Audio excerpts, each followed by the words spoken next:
this you? You can't hit the other player a single time in Sword PvP?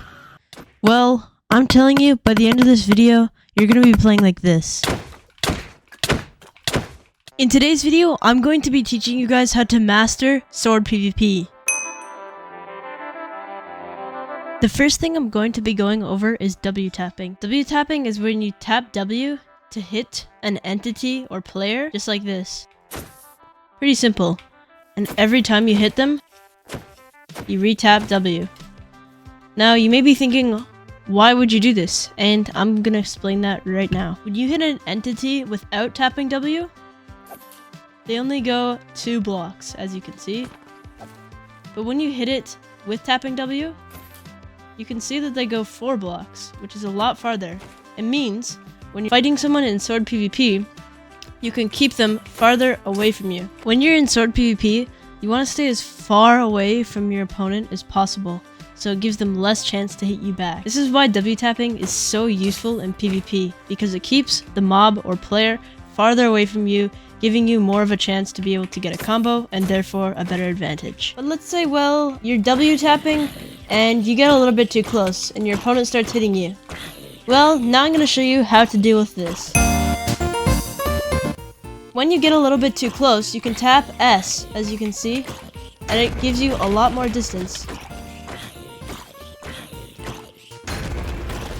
Obviously, you don't have to tap S every single time, but if you want to just get a little bit further away from your opponent, it is very helpful.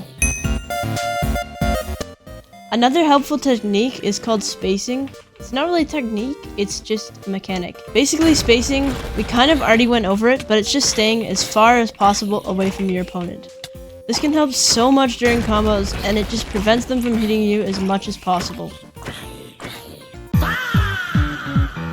The next mechanic I'm going to be teaching you guys about is criticals, otherwise known as critical hits. This is called a crit. It's when you see these particles appear around a player. It does 50% more damage and can be used in many different situations. One thing you can do that is extremely helpful with crit is when they hit you, when you're falling down, you hit them on your way down.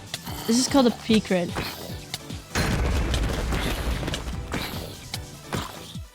It is very helpful and can be used to easily throw your opponent off guard. Uppercuts are fairly useful for throwing off your opponent's aim. They work by simply jumping upwards when you hit them just like that. It's pretty hard to do and does take quite a bit of practice though, especially when you're fighting a zombie that has netherite and is not taking any knockback. Pay attention to my keystrokes in the top left. Uppercuts are essentially when you jump up and hit the entity or player at the exact same time. It's like that, except sprinting as well.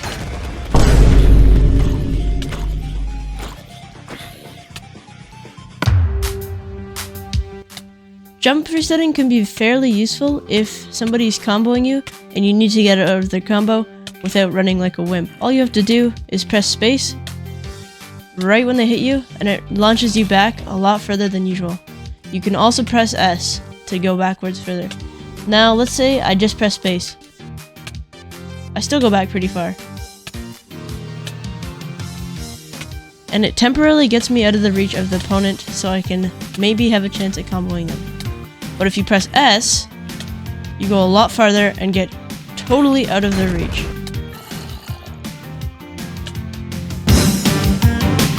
Styling is not a technique you need to master or even learn to know Sword PvP. It's basically when you move your crosshair away, just like this.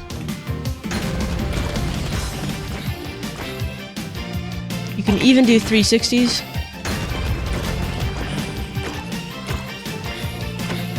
But it requires some very good aim and is not mandatory. It just looks cool, to be honest.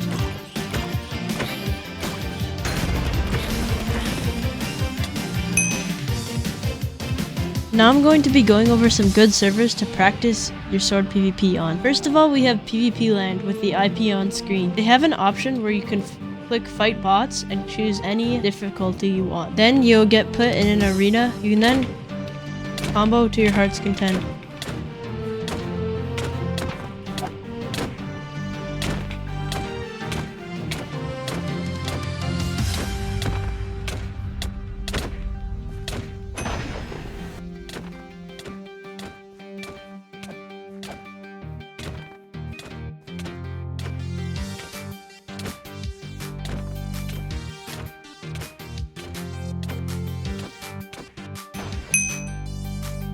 The next server is Minemen Club, my favorite server that I play on all the time.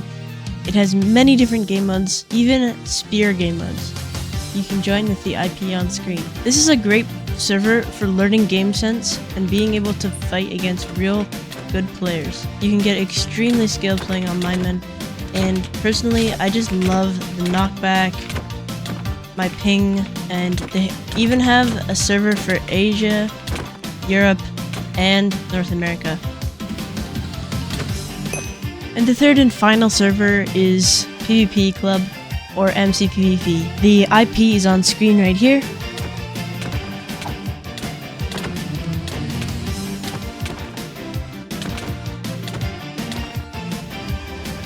And he just left. Now I'm going to be talking about the last thing on our list, tier testing. Tier testing is when you get tested by a tier tester to see what tier you are in Minecraft, essentially proving how good you are at the game. It's kind of like in chess, how you start off with a certain amount of points. If you lose a game, you lose points. If you win a game, you get points. It's kind of like that in tier testing.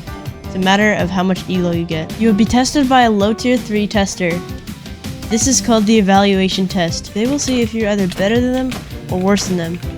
If you win or lose by a certain amount of rounds, you go on to the next test or get your tier.